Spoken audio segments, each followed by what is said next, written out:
ಹೇಗಿದ್ದೀರಾ first of all? ಚೆನ್ನಾಗಿದ್ದೀನಿ sir. ಏನೋ ಇದೆ ಸಾಂಗ್ ಏನೋ ಇದು ಮಾಡಿದ್ದೀರಾ ಪೋಸ್ಟ್ ಇಂದಾನೆ ಲಾಸ್ಟ್ ಟೈಮ್ ಪಾಗಲ ಸಮಯ ಅಂತ ಹಾಕಿದ್ರೆ.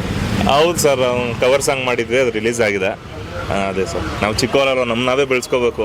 ನಿಜ ನಿಜ ನಿಜ. ಹೌದು ಸರ್. ಓಕೆ, ನಿಮ್ಮ ಉಪ್ಪಿ ಬಾಸ್ ಅವರು ನಮ್ಮ ಉಪ್ಪಿ ಅವ್ರದ್ದು ರಿಲೀಸ್ ಆಗಿದೆ, ಯಾವುದು ಅಂತ ನಿಮ್ಗೆ ಗೊತ್ತು? ಇಡೀ ಪ್ರಪಂಚಕ್ಕೆ ಗೊತ್ತಲ್ಲ ಸರ್. ಎಲ್ಲ ಚೀಪ್ ಚೀಪ್ ಚೀಪ್ ಚೀಪ್ ಅಲ್ಲ ಗುರು, ಎಲ್ಲ ಚೀಪ್ ಚೀಪ್. ಚಿಕ್ಕದನ್ನು ಕೊಡೋದು ದೊಡ್ಡದು ಚೀಪ್ ಅದು. ಸೊ ಓಕೆ, ಆ ಸಾಂಗ್ ಬಗ್ಗೆ ಸಾಂಗ್ ಬಗ್ಗೆ ಅನ್ನೋದಕ್ಕಿಂತ ಪ್ರೋಮೋ ಬಗ್ಗೆ, ಯಾಕಂದ್ರೆ ಸಾಂಗ್ ಒರಿಜಿನಲ್ ಬಿಟ್ಟಿಲ್ಲ. ನಾನು ನಿಮ್ಮನ್ನ ಅದೇ ಪ್ರಶ್ನೆ ಕೇಳ್ತೀನಿ, ನಿಮ್ಗೆ ಹೆಂಗ್ ಅರ್ಥ ಆಯ್ತು ಸರ್ ಲೈನ್ಗೆ?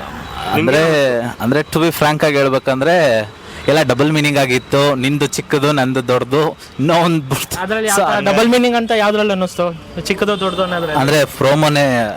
ಹಂಗಾರೆ ನೀವು thinking ಒಂದ್ ನಿಮಿಷ ನಾನು ನಿಮ್ಮನ್ನ ಕೇಳಕ್ ಬರ್ತೀನಿ, ಇಲ್ಲ ನೀವು ನಮ್ಮನ್ನ ಇಲ್ಲ ಸರ್, ನಾನು ಅದೇ ಹೇಳ್ತಾ ಇದ್ದೀನಿ, ಡಬಲ್ ಮೀನಿಂಗ್ ಅನ್ಕೊಂಡವರೆಲ್ಲ ಚೀಪ್ ಮೆಂಟಾಲಿಟಿ ಅಂತ ನಾನು ಅಂತೀನಿ ಸರ್. ನಂದು ಚಿಕ್ಕದು ನಿಂದು ದೊಡ್ಡದು, ಚೀಪ್ ಚೀಪ್ ಅಂದ್ರೆ ಅಷ್ಟೊಂದು ಅಸಹ್ಯವಾಗಿದೆ ನಿಮ್ಮ ಮೈಂಡು, ನಿಮ್ಮ ಅಸಹ್ಯ ಅನ್ನೋದಕ್ಕಿಂತ ಇವಾಗ ನೀವೇ ಚೆನ್ನಾಗಿತ್ತು. ಡಬಲ್ ಮೀನಿಂಗ್ ಈಗ ಯಾವ್ದು ದೊಡ್ಡದು ಯಾವ್ದು ಚಿಕ್ಕದು ಅಂತ ಹೇಳಕ್ಕಾಗಲ್ಲ ಸರ್. ಓಕೆನಾ? ನೀವು ಅನ್ಕೊಂಡಿರ, ನಾನು ಅನ್ಕೊಂಡಿಲ್ಲ, ನಾನು ಅನ್ಕೊಂಡಿದ್ರೆ ನೀವು ಅನ್ಕೊಂಡಿಲ್ಲ. ಅದೇ ಉಪೇಂದ್ರ ಅಷ್ಟೇ. ನಾನು ಕೊಟ್ರಲ್ಲ ಅದನ್ನೇ ಅಷ್ಟೇ. ನೀನು ಹೇಗೆ ಬಿಟ್ಟಿದ್ದು ಗುರು? ಈಗ ಇವಾಗ ನಾನು ಹೇಳಿದ್ದು ಗುರು, ನಾನು ಏನೇನು ಹೇಳ್ತಾ ಇದ್ದೀನಿ ಅಂದ್ರೆ, ನನ್ನ ಹತ್ರ ಕಾರ್ ಚಿಕ್ಕದಾಗಿರ್ಬೋದು, ನಿಮ್ಮ ಹತ್ರ ಕಾರ್ ದೊಡ್ಡದಾಗಿರ್ಬೋದು, ನನ್ನ ಹತ್ರ ಜಾಸ್ತಿ ಹಣ ಇರ್ಬೋದು, ನಿಮ್ಮ ಹತ್ರ ಕಮ್ಮಿ ಇರ್ಬೋದು. ಇಲ್ಲ ಸರ್, ಡಿಪೆಂಡ್ ಮಾಡ್ಕೊಂಡು ನೀವು ಸರ್ ನನ್ನ ಪ್ರಕಾರ ನೀವು ಪಕ್ಕಾ ನೀವು ಕನ್ನಡದವರಲ್ಲ. ಇನ್ನೊಂದು, ನೀವು ಉಪೇಂದ್ರ ಫ್ಯಾನ್ ಅಂತ ಅಲ್ಲ ಬಿಡಿ. ಅವ್ರ ಲೆವೆಲ್ಗೆ ಯಾರು ಚಿಕ್ಕದಾಗ ಕಾರ್ ಹೋಗಿರೋ ಅಂತ ಇದ್ರಲ್ಲ ಸರ್. ಒಂದ್ ಹೇಳ್ತೀನಿ ಕೇಳಿಸ್ಕೊಳ್ಳಿ. ಇಲ್ಲ, ಡಬಲ್ ಮೀನಿಂಗ್ ಅಂದ್ರೆ ಸರ್, ಓಪನ್ ಆಗಿ ಹೇಳ್ತೀನಿ, ನಿಮ್ ಮೆಂಟಾಲಿಟಿ. ಇವಾಗ ಒಬ್ಬೊಬ್ರು ಕೆಟ್ಟದಾಗ ನೆನ್ಸ್ಕೊಂಡ್ರೆ ಕೆಟ್ಟ ಆಡೆ ಒಪ್ಕೊಂತೀನಿ. ನೀ ಕಡಕ ಒಳ್ಳೇದ ಏನು ಡಿಫ್ರೆಂಟ್ ಆಗಿ ತಲೆ ಓಡಿಸ್ಬಿಟ್ಟು ಏನಾರು ಮಾಡ್ತೀಯಾ?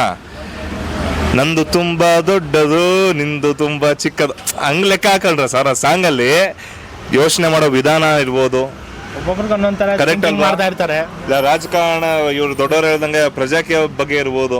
ಓಟ್ ಹಾಕ್ತಾ ಇರೋನು ಚಿಕ್ಕದಾಗ ಹೋಗ್ತಾ ಇದ್ದಾನೆ, ಕೆಳಗಿಳಿತಾ ಇದ್ದಾನೆ. ಹಾಕ್ಸ್ಕೊಂಡವ್ರು ಓಟ್ ಹಾಕಿ ರಾಜಕಾರಣಿಗಳು ಬೆಳೀತಾ ಇದ್ದಾರೆ, ದೊಡ್ಡ ಲೆವೆಲ್ ಬೆಳೀತಾ ಇದ್ದಾರೆ. ಆ ತರನು ಇರ್ಬೋದು. ಅದೇ ಅವ್ರವ್ರ ಥಿಂಕಿಂಗ್ ಲೆವೆಲ್. ಬರೀ 500,000 ಚೀಪ್ ಆಗಲ್ಲ ದುಡ್ಡಿಸ್ಕೊಂಡು ನೀನ್ ಮಾಡ್ತಾ ಇದ್ದ, ಹಂಗೂ ಇರ್ಬೋದು. ಅವ್ರನ್ನ ಲೆಕ್ಕ ಹಾಕಕ್ಕಾಗಲ್ಲ ಸರ್. ಆ ಅಪ್ಪನ ಉಪ್ಪಿಟ್ಟು ನೀವಲ್ಲೂ ನಂಗೆ ಅರ್ಥ ಮಾಡ್ಕೊಳಕ್ಕೆ ಆಗಲ್ಲ.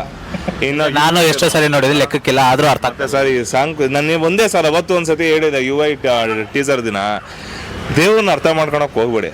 ಸುಮ್ಮನೆ ಕೈ ಮುಗಿಬೇಕು, ಶಿವಾಯ ನಮಃ ಅನ್ಕೊಂಡು ಸುಮ್ಮನೆ ಜೈ ಉಪೇಂದ್ರ ಅನ್ಕೊಂಡು ಬಸ್ ಹೇಳಿದಾರೆ. ಕನ್ನಡಿನ ನೋಡ್ಕೊಂಡು ನಾವೇ ಕೈ ಮುಗ್ಕೋಬೇಕು, ತಲೆ ಓಡಿಸ್ಬೇಕು ಅಷ್ಟೇ ಗುರು. ಫುಲ್ ಅಲ್ಲ, ಪ್ರೋಮೋಗೆ ಅಷ್ಟೊಂದು ತಲೆ ಕೆಡ್ಸ್ಕೊಂಡಿದ್ರೆ ಸಾಂಗ್ ಬರುತ್ತೆ. ನಿಜ. ಈಗ 30 ಸೆಕೆಂಡ್ ಒಂದು 25 ಸೆಕೆಂಡ್ ಅನ್ಕೊಳ್ಳಿ. ಸೊ ಅದಕ್ಕೆ ಅಷ್ಟೊಂದು ತಲೆ ಒಳಗೆ ಹುಳ ಬಿಟ್ಟಂಗೆಲ್ಲ.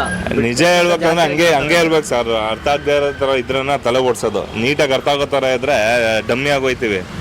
ಅರ್ಥ ಹುಡುಕಿ ಕೆತ್ಕಿ ನಮ್ಮ ತಲೆ ಕೆಲಸ ಕೊಡ್ತೀವಲ್ಲ, ಅದೇ ಥಿಂಕಿಂಗ್ ಅಲ್ಲಿ ಇವ್ರು ಹೇಳ್ದಂಗೆ ತಲೆ ಕೆಲಸ ಕೊಡ್ಬೇಕು. ನಮ್ಮ ಸತ್ಪ್ರಜೆಗಳು ಯೋಚನೆ ಮಾಡೋದು ಬಿಟ್ಬಿಟ್ಟವ್ರೆ, ಥಿಂಕಿಂಗ್ ಮಾಡೋದು ಬಿಟ್ಬಿಟ್ಟವ್ರೆ. ಆ ಮೆದುಳಿಗೆ ಕೆಲಸ ಕೊಡ್ಲಿ ಇವಾಗ್ಲಾದ್ರು ಅಂತ ಹೇಳ್ಬಿಟ್ಟು ಈ ತರ ಸಾಂಗ್ ಬಿಟ್ಟಿರೋದು. ನೀನೇನು ಅನ್ನೋದು ಗೊತ್ತಾಗುತ್ತೆ ಗುರು. ಒಬ್ಬ ಪಬ್ಲಿಕ್ ಅದೇ ಹೇಳ್ತಾ ಇದೀನಿ, UI ಸಾಂಗು ಚೀಪ್ ಸಾಂಗ್ ನಿಮ್ಗೆ ಅರ್ಥ ಆಗ್ಬೇಕಂದ್ರೆ ನೀನು ಹಾಡು ಕೇಳಿದವ್ರಿಗೆ ನೀನೇನು ಅನ್ನೋದು ನಿಂಗೆ ಗೊತ್ತಾಗುತ್ತೆ. ನಿಂಗೆ ಅದು ಅಸಹ್ಯವಾಗಿ ಡಬಲ್ ಮೀನಿಂಗ್ ಕಾಣಿಸ್ತಾ, ನೀನು ಅಸಹ್ಯವಾಗಿದ್ಯಾ ನಿನ್ ಮನಸ್ಸು ಅಂತ. ಇಲ್ಲ, ನೀನ್ ದೊಡ್ಡದಾಗ ಏನಾದ್ರು ಯೋಚನೆ ಮಾಡ್ತಾ ಇದೆಯಾ, ನೀನ್ ದೊಡ್ಡವನಾಗಿದ್ಯಾ ಅಂತ ಅರ್ಥ ಆಗೋದು ಇನ್ನೇನಿಲ್ಲ. ಅಷ್ಟೇ, U and I ಮುಗೀತು. Thank you. Okay, thank you.